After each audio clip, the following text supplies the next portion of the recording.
need to sign in to your Zoom account. Whether you're joining meetings, hosting video calls, or accessing your settings, signing in only takes a minute. In this tutorial, I'll show you how to sign into Zoom in 2026. So let's get started. First, launch the Zoom Workplace app from your desktop or Start menu. Wait for the welcome screen to appear. If you haven't installed Zoom yet, you'll need to install it before signing in. Next, click the Sign In button on the welcome screen. Zoom offers several ways to access your account.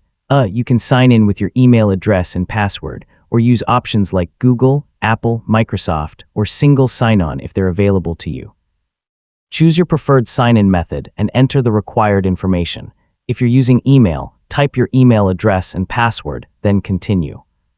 Double-check your login details if you receive an error. If Zoom asks for additional verification, complete the required step. This may include entering a verification code or approving the login from another device. This extra security helps protect your account. Once you've signed in successfully, you'll at the Zoom home screen where you can join meetings, schedule new meetings, or manage your account. Take a quick look around the dashboard if you're using Zoom for the first time. Before joining a meeting, open the Settings menu and check that your microphone, speakers, and camera are working correctly. So you'll be ready for your next meeting without any last-minute surprises, and that's how to sign in to Zoom. Once you're logged in, you can join meetings, host video calls, and access all of your Zoom features.